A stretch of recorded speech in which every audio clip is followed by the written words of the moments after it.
जय Hind and hello guys, स्वागत है आपका आपके अपने यूट्यूब चैनल ज्ञानदेह होस्ट में। और इस वीडियो में मैं आपको बताने वाला हूं रेलवे रिक्रूटमेंट बोर्ड यानी कि RRB ministerial and isolated categories various post online form 2025 के बारे में। गाइस यहां पर इस कैटेगरी के तहत आपकी टोटल 1036 पोस्ट निकाली है, जो कि अलग अलग पोस्ट है। और इस वीडियो के अंदर आपको बहुत ही अच्छे से बताया जाएगा कि कैसे आप रजिस्ट्रेशन से लेकर प्रिंट तक इस फॉर्म को भर पाएंगे। इसलिए गाइस आपको पूरा वीडियो देखना है। और गाइस मैं आपको बता दूं कि अभी लिंक एक्टिवेट हुआ है और मैं आपके लिए रात में ही ये वीडियो बना रहा हूं, ताकि आपके लिए यहां पर कोई भी जो कैंडिडेट इस फॉर्म को भर रहे हैं उनको एग्जैक्ट और सटीक इन्फॉर्मेशन दी जाए और फॉर्म के अंदर कोई भी मिस्टेक ना हो। तो अगर आपको लगता है कि कोई स्पेशल एफर्ट मैं आपके लिए कर रहा हूं तो यार वीडियो को लाइक शेयर कर दीजिएगा। आपके लाइक करने से मुझे ज़्यादा कुछ नहीं, बस मोटिवेशन मिलता है और जो कि मुझे चाहिए होता है किसी भी फॉर्म की वीडियो बनाने के लिए। अब चलिए अगेन पॉइंट पर आते हैं।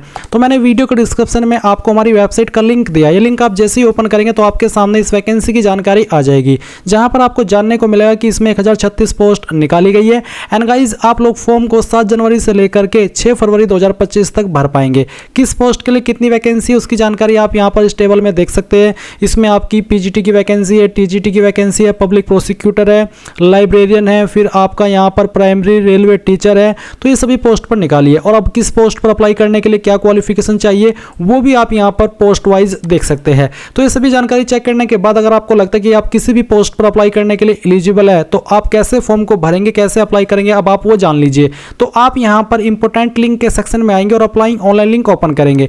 देन आपके सामने ये वाली वेबसाइट आ जाएगी। ये वही वेबसाइट है जिसके माध्यम से अभी आपने 2024 के अंदर recently RRB LP, RRB technician, RRB NTPC, RRB RPF SI, RPF constable ये सभी फॉर्म भरे हैं। तो अगर आपने इनमें से कोई भी फॉर्म भरा है, आपका अकाउंट बना हुआ है, आप डायरेक्टली यहाँ पर अप्लाई के सेक्शन पर क्लिक करेंगे और ऑलरेडी हैव एन अकाउंट के ऊपर क्लिक करके आपका रजिस्टर्ड मोबाइल नंबर या फिर ईमेल एड्रेस, साथ ही साथ आपने पासवर्ड जो उस वक्त बनाया था वो, और आई एम नॉट रोबोट के ऊपर क्लिक करके लॉगिन कर लेंगे। अगर आपका अकाउंट बना हुआ है और आप आपका पासवर्ड भूल चुके हैं तो आप यहाँ पर फॉरगॉट पासवर्ड पर क्लिक करेंगे, रजिस्टर्ड ईमेल एड्रेस या नंबर डालेंगे, डेट ऑफ बर्थ आपने क्या भरा था वो डेट ऑफ बर्थ सेलेक्ट कर लेंगे और फिर आई एम नॉट रोबोट के ऊपर क्लिक करके प्रोसीड करेंगे। देन आपको मैसेज के माध्यम से आपका एक नया पासवर्ड सेंड किया जाएगा, जिसका इस्तेमाल करके आप लॉगिन कर लेंगे और फिर आपको आधार वेरिफिकेशन करना होगा।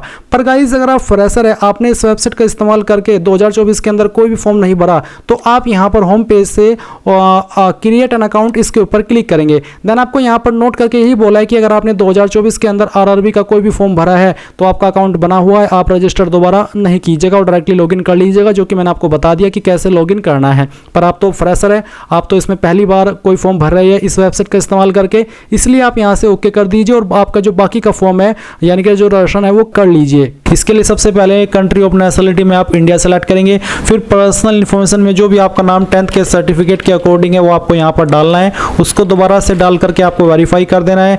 अगर आपने 10वीं के बाद में आपका नाम बदला है तो यस करिए, नहीं तो आपको नो करना है। फिर जो भी आपकी डेट ऑफ बर्थ है वो आप यहाँ पर कैलेंडर के ऊपर क्लिक करके सिलेक्ट कर लेंगे, पहले ईयर, फिर यहाँ से आपका जो भी मंथ है वो और उसके बाद में डे, एंड देन उसको दोबारा सिलेक्ट करके वेरीफाई कर लेंगे। फिर आपको आपका जेंडर सेलेक्ट करना है, उसको दोबारा सेलेक्ट करके वेरीफाई कर लेना है। फिर फादर नेम डालेंगे, फादर नेम को दोबारा डाल करके वेरीफाई कर लेंगे। उसके बाद मदर नेम डालना है, मदर नेम को दोबारा डाल करके वेरीफाई कर देना है। फिर आता है आपका आधार कार्ड का नंबर, तो आप आधार कार्ड नंबर डालिए और वेरीफाई यूजिंग आधार इसके ऊपर क्लिक कीजिए। अगर आपके पास आधार कार्ड नहीं है तो आप I do not have Aadhaar card इसके ऊपर क्लिक करके यहाँ पर I do not have Aadhaar card इसके ऊपर क्लिक कीजिएगा और फिर इनमें से कोई भी एक आईडी आपको सेलेक्ट कर लेनी है एंड देन उसका जो भी नंबर है वो यहाँ पर डालना है। इश्यूइंग अथॉरिटी बतानी है कि कौन सी अथॉरिटी के द्वारा आपका ये आईडी जारी हुआ है और कहां से जारी हुआ है, उस स्थान का नाम भी आपको देना होगा। पर अगर आपके पास आधार है तो फिर आपको ये देने की आवश्यकता नहीं पड़ेगी। फिर आप यहाँ पर आपका ईमेल एड्रेस डालेंगे और जनरेट ईमेल ओटीपी पर क्लिक करेंगे तो आपके ईमेल पर एक ओटीपी जाएगा जो कि आप यहाँ पर डाल देंगे। फिर नंबर डालेंगे सेम वे में और मोबाइल वाला जो ओटीपी है वो जनरेट करेंगे और उसको यहाँ पर डाल देंगे। एंड देन आप यहाँ पर एक पासवर्ड बनाएंगे। पासवर्ड के अंदर आपके इंग्लिश का कैपिटल लेटर, स्मॉल लेटर, साथ ही साथ कोई एक स्पेशल कैरेक्टर भी होना चाहिए। तो कुछ इस तरह का पासवर्ड बना लेंगे और फिर उसको दोबारा डाल करके वेरीफाई कर देंगे एंड देन एक कैप्चा कोड डाल करके preview and create an account के ऊपर क्लिक करेंगे। इसके बाद आपने जो भी इन्फॉर्मेशन आपने भरी रजिस्ट्रेशन के समय वो आएगी और आप जब आपको लगे कि यहाँ सभी जानकारी सही है तो आप उसको सबमिट कर देंगे। क्योंकि मेरा अकाउंट पहले से बना हुआ है इसलिए मैं यहाँ पर होम के ऊपर आकर के ऑलरेडी हैव एन अकाउंट के ऊपर क्लिक करके अपना रजिस्टर्ड नंबर और पासवर्ड यहाँ पर डालता हूँ और फिर कैप्चा कोड डालने के बाद में लॉगिन के ऊपर क्लिक करता हूँ और आपको भी ऐसा ही करना है। अब लॉगिन करने के बाद में आपके सामने इस तरह से जनरल इंस्ट्रक्शंस आएंगे। मैं आपको बता दूं कि अगर आपका पहले से अकाउंट बना हुआ है तो आप ओटीपी वेरिफिकेशन करेंगे और अगर आपने अभी रजिस्ट्रेशन किया है तो आप यहाँ पर जो आपका आधार वेरिफिकेशन है वो करेंगे और वो करने के बाद आप ऑनलाइन एप्लीकेशन के सेक्शन में आएंगे और आपको यहाँ पर आपकी जो वैकेंसी है वो देखने को मिल जाएगी। अब आप यहाँ पर किस जोन के लिए अप्लाई करना चाहते हैं या फिर कर रहे हैं वो आप सिलेक्ट कर लीजिए। फिर आप यहाँ पर इसके ऊपर टिक कीजिए और नेक्स्ट के ऊपर क्लिक कर दीजिए। अब नेक्स्ट के ऊपर क्लिक करने के बाद अगर आपने अपना फॉर्म इस वेबसाइट का इस्तेमाल करके कोई भी 2024 के अंदर भरा था तो आपकी इन्फॉर्मेशन फैच कर ली जाएगी और अगर आप फर्स्ट टाइम भर रहे हैं तो आप यहाँ पर आपकी जानकारी भरेंगे। तो सबसे पहले आप यहाँ पर इन्फॉर्मेशन देंगे मैरिटल स्टेटस की, तो आप मैरिड है या अनमैरिड वो आप सिलेक्ट कर लेंगे। रिलीजन आपका क्या है वो आप सिलेक्ट कर लेंगे। उसके बाद में क्या आपको जो छूट मिलती है फीस की क्या वो आप लेना चाहते हैं। अगर आप SC ST है तो आप यहाँ पर यस कर दीजिए। अगर आप SC ST है तभी आपके सामने ऑप्शन एक्टिव होगा। फिर आती है मदर टंग, आपकी मातृभाषा कौन सी है वो आप सिलेक्ट कर लेंगे। फिर किस लैंग्वेज के अंदर आप अपना एग्जाम देना चाहते हो वो लैंग्वेज आप सिलेक्ट कर लेंगे। जो भी आप सिलेक्ट करेंगे इसी लैंग्वेज में फिर आपको एग्जाम देना होगा। Permanent visible mark of identification, आपकी बॉडी के ऊपर वो निशान जिससे आपकी बॉडी की पहचान होती है आप उस मार्क के बारे में यहाँ पर लिखेंगे। और फिर है मार्क 2, अगर आपकी बॉडी के ऊपर एक से ज़्यादा परमानेंट मार्क है तो आप दूसरे मार्क के बारे में लिख दीजिए, नहीं है तो नो मार्क लिख दीजिएगा। अब आती है कम्युनिटी, तो आपकी कास्ट कैटेगरी कौन सी है, general, SC ST OBC EWS जो भी है वो आप सिलेक्ट कर लीजिए। मैं फॉर्म को डेमो के लिए भरा हूँ इसलिए मैंने ऐसे सिलेक्ट किया है। आप आपकी रियल कैटेगरी जो भी है वो आप यहाँ पर सिलेक्ट करेंगे। उसके बाद में आपकी जो कास्ट है उसका नाम आपको यहाँ पर खुद से एंटर करना होगा। कम्युनिटी सर्टिफिकेट नंबर, ये जो आप कास्ट सर्टिफिकेट देंगे ये आपका सेंट्रल का होना चाहिए और जो आपका कम्युनिटी सर्टिफिकेट नंबर है वो आप यहाँ पर लिख दीजिएगा आपका सर्टिफिकेट चेक करने के बाद में। अब ये सर्टिफिकेट इनमें से कौन से पोस्ट के अधिकारी ने जारी किया है वो आपको सिलेक्ट कर लेना है। जहां पर आपके सर्टिफिकेट पर नीचे की तरफ मोहर लगी हुई होगी वहीं पर आपको सक्षम अधिकारी के बाद में पोस्ट के अधिकारी का नाम लिखा होगा। CO, मजिस्ट्रेट, एडिशनल मजिस्ट्रेट या फिर नायब तहसीलदार, तहसीलदार, तालुका मजिस्ट्रेट को तहसीलदार बोलते हैं। तो आपने आपके सर्टिफिकेट के ऊपर जिस भी पोस्ट का अधिकारी का नाम है यानी कि पोस्ट है वो पोस्ट आपको सिलेक्ट कर लेनी है। उसके बाद कौन सी स्टेट के द्वारा जारी हुआ है वो स्टेट सेलेक्ट करेंगे। किस डेट में जारी हुआ है वो डेट भी आप सिलेक्ट कर लेंगे। कि एक है फिर do you wish to avail free rail travel pass for the exam, यानी कि जो फ्री रेल ट्रेवल पास मिलता है एग्जाम के लिए क्या आप वो लेना चाहेंगे। अगर हाँ तो यस, नहीं तो आप नो भी कर सकते हैं। फिर आपको आपके नियरेस्ट रेलवे स्टेशन का नाम बताना है यानी कि लिखना है। और जो आपका कास्ट सर्टिफिकेट है वो आप अपलोड डॉक्यूमेंट के ऊपर क्लिक करके यहाँ पर अपलोड करेंगे जिसका फॉर्मेट PDF का होना चाहिए और साइज 500 KB से कम रहना चाहिए। इसके बाद में आप यहाँ पर पोस्टल एड्रेस भरेंगे यानी कि जो आपका प्रेजेंट एड्रेस है वो आपको भरना है। पहले आप आपकी स्टेट सेलेक्ट कर लेंगे, फिर आपकी डिस्ट्रिक्ट, उसके बाद में जो आपका एड्रेस है वो आप यहाँ पर लिख दीजिएगा इस कॉलम के अंदर। नियरेस्ट सिटी या फिर मेजर टाउन आपका कौन सा है प्रेजेंट वो आप यहाँ पर लिखिएगा इस वाले सेक्शन में। और फिर पिन कोड आपका क्या है वो भी आपको यहाँ पर डाल देना है। ये डालने के बाद में आप देखेंगे परमानेंट एड्रेस और नीचे tick if permanent address is same as present address, यानी कि अगर आपका प्रेजेंट और परमानेंट एड्रेस एक ही है अलग अलग नहीं है तो आप इसको बॉक्स के ऊपर टिक कर देंगे। अगर अलग अलग है तो अनटिक कर रहने दे और अलग से अपना परमानेंट एड्रेस भर दे। उसके बाद सेव के ऊपर क्लिक करेंगे और फिर नेक्स्ट कर देंगे। अब गाइज आपके सामने यहाँ पर अदर डिटेल का सेक्शन आएगा जहां पर आपसे पूछेगी क्या आप एक्स सर्विसमैन है, अगर हाँ तो यस, नहीं तो आप नो करेंगे। क्या आप विकलांग है, अगर हाँ तो यस, नहीं तो यहाँ पर आपको नो करना है। क्या आप इकोनॉमिकली बैकवर्ड क्लास से आते हैं, अगर हाँ तो यस, नहीं तो आप नो करेंगे।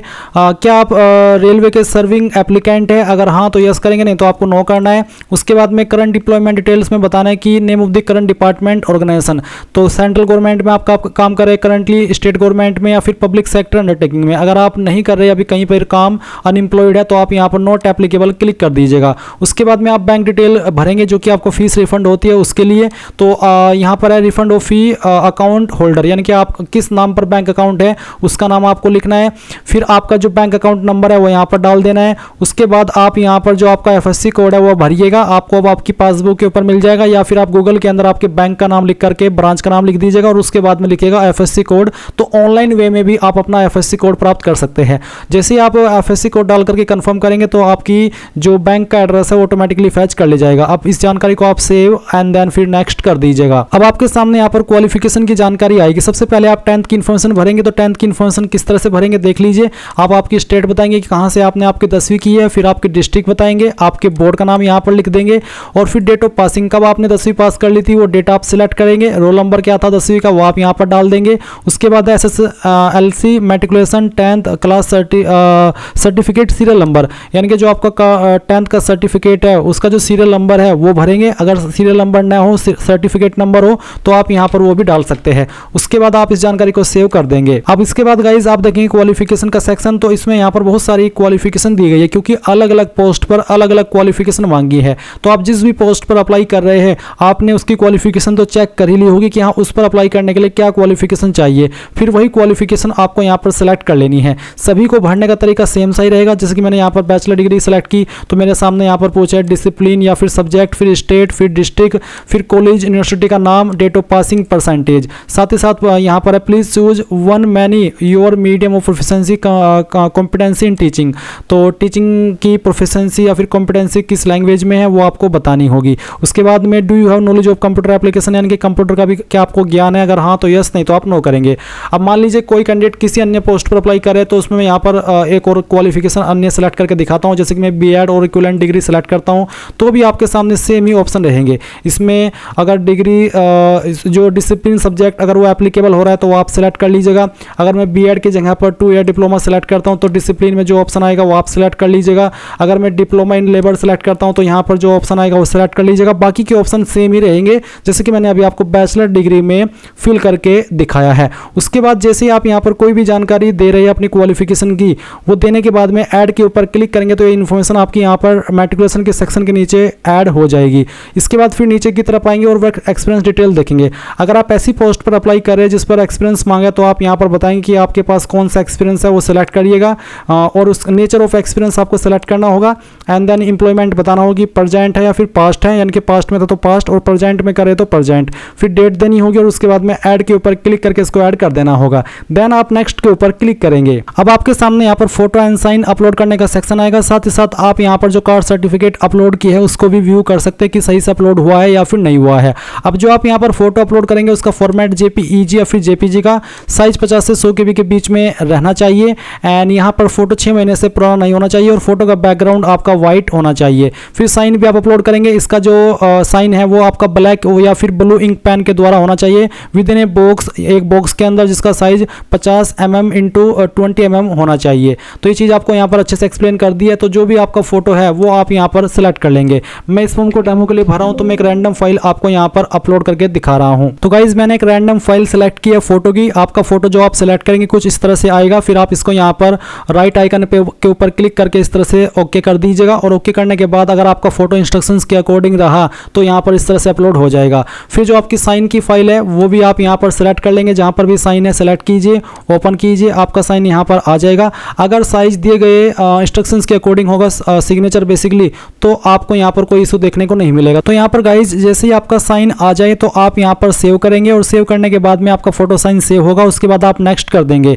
नेक्स्ट करने के बाद में यहाँ पर आता है you are not eligible for any of the post under selected RRB. अगर आपके सामने ये आ रहा है तो इसका मतलब है कि आप जिस आरआरबी के लिए अप्लाई कर रहे हैं तो उस आरआरबी में आप अप्लाई करने के लिए किसी भी पोस्ट पर एलिजिबल नहीं है, इसलिए आपके सामने ये चीज़ आई है। तो आपको यहाँ पर आपका आरआरबी जोन सिलेक्ट कर लेना है, यानी कि चेंज कर लेना है और फिर आपने जानकारी तो भर दी है और इस इंटरफेस पर आ जाना है जो कि मैं आपको दोबारा जा करके दिखाता हूँ। तो यहाँ पर गाइज मैंने अभी कई सारे जो आरआरबी जोन है वो चेंज करके देखे। बहुत सारों में अनएलिजिबल था मैं, तो मैंने यहाँ पर प्रयागराज सेलेक्ट किया तो इसमें मैं यहाँ पर एलिजिबल हूँ और वो भी इस वाली पोस्ट पर जो कि मेरे सामने है। तो जो आपको ने क्वालिफिकेशन की जानकारी भरी है वो और फिर जो आपका जोन है उसमें जो वैकेंसी अवेलेबल रहेगी उसके अकॉर्डिंग आप जिन पोस्ट पर अप्लाई करने के लिए एलिजिबल रहेंगे वो पोस्ट के विकल्प आपको देखने को मिलेंगे। अगर आप एक से ज़्यादा पोस्ट पर अप्लाई करने के लिए एलिजिबल है आपकी क्वालिफिकेशन के अकॉर्डिंग तो आपको यहाँ पर वो सभी पोस्ट देखने को मिलेगी। आप उनकी प्रेफरेंस दे देंगे कि मैं इस पोस्ट को पहले नंबर पर रखना चाहता हूँ और उसको दूसरे पर।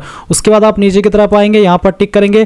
पहले इसमें आपको कुछ और नहीं, सिर्फ ये भरना कि आप कहाँ से फॉर्म को भर रहे हैं, आपकी सिटी का नाम। उसके बाद में आप प्रीव्यू एप्लीकेशन पर क्लिक करेंगे। अब जो भी आपने जानकारी भरी है वो आपको सभी चेक कर लेनी है। जब आपको लगे कि सभी जानकारी सही है तो आप यहाँ पर टिक करेंगे। उसके बाद में आप सबमिट कर देंगे। सबमिट करने के बाद आपके पास एक अंतिम मौका है। अगर आपने एक बार यहाँ से सबमिट कर दिया तो आपका फॉर्म सबमिट हो जाएगा फाइनल। इसके बाद में फिर आपको फीस जमा करनी होगी और अगर आप फिर इसमें कोई चेंजेस करना चाहेंगे तो एक बार फीस जमा करने के बाद जब आपको एडिट का टाइम मिलेगा, मॉडिफिकेशन का टाइम मिलेगा, तभी आप मॉडिफिकेशन कर सकते हैं। इस बीच में आप कोई मॉडिफिकेशन नहीं कर पाएंगे।